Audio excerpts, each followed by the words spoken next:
So whether you're a first-time home buyer, you're thinking about investing, or just daydreaming about your perfect space, which a lot of us are, there's a lot to think about. So let's break down all the highs and lows and what you really need to know before signing on the dotted line. So as always, let's start with the good stuff. You know what I mean? So first we're going to talk about equity building. Even with high home prices, owning a home is, believe it or not, still one of the most reliable ways to build wealth over time. Your monthly payments are investing in you, not your landlord. So if you're renting, this is definitely something you want to look forward to. Point two is going to be stability and control. So a lot of us are stressing out that are renting because of the rent hikes. So as a homeowner, you actually can lock in your mortgage, make the space truly yours, and plan long term. No surprise evictions, no lease term limits, none of the garbage that goes with renting. And trust me, I've read it for years. So point number three is going to be your tax advantages. You might still benefit from certain deductions on mortgage interest or property taxes, really depending on where you live when you buy your home. So in 2025, homes are smarter than they've ever been, from AI generated thermostats to solar panels with real-time tracking. I mean, you can even run an efficient and sustainable household just with how smart technology has gotten in 2025. Next thing I want to touch on is rental potential. So you got extra space, you can rent it out. Short-term, long-term, or even add an additional unit. That's passive income if you do it the right way. So just like you have a good to home owning, you also have a bad side. So now we're going to touch a little bit on the bad side. Things like delays, bills piling up, broken appliances, stressed homeowners, things of that nature.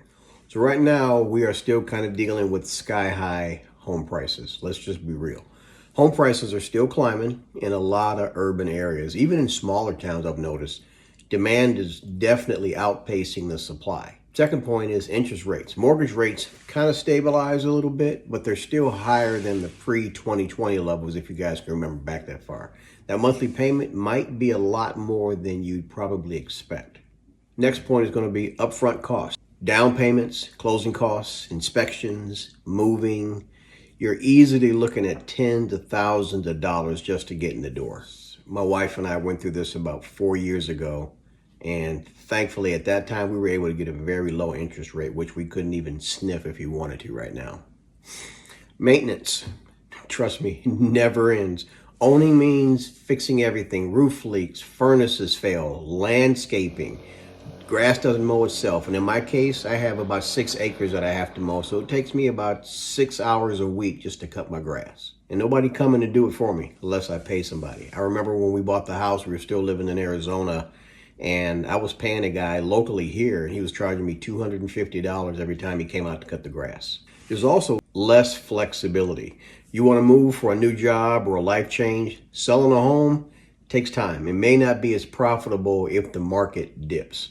Right now, you might have a little bit of luck because of the supply portion of it. You know, the demand is a little bit more than the supply. You may even be able to get a little bit more than you would normally be able to get. So what's new in 2025 that's actually impacting home ownership? Again, AI and automation, things like that in the house, smart refrigerators, security systems, homes that are just connected. You know what I mean? It's amazing for convenience, but expensive to get it installed, and tricky when things break or go on the fritz. Trust me on that one. And another thing that has kind of taken off a little bit is green homes. Believe it or not, they're kind of in high demand. Things such as solar, EV chargers for electrical vehicles, rainwater systems. Believe it or not, they actually add value to your home, but the upfront investment is steep. Keep that in mind. So the pandemic kind of caused things to happen to where people were working from home. So you could kind of say nowadays that remote work is kind of here to stay. It's kind of shifting where people want to live.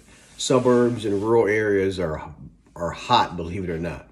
But it's also driving prices up in places that used to be affordable. But here's a big question. Is it worth buying a home in 2025? What I'm going to do is I'm going to show you the pros and the cons of owning a home in 2025. So some of the pros are going to be long-term wealth building by owning your own home. You have more control over your living space. You have the possibility for potential rental income, modern tech, and sustainability perks. And again, like I said, there's always a negative that goes with the positive. So some of the cons are high upfront and monthly costs, less flexibility, constant maintenance. Did I say constant maintenance? Market unpredictability. So honestly, the answer, it really just depends on what your goals are. But if flexibility, low stress, and mobility matter a little bit more to you, renting might still be the better call. I have a sister who, for her situation right now, renting is better than owning. So what do you all think about owning a home in 2025? Dream come true or financial trap?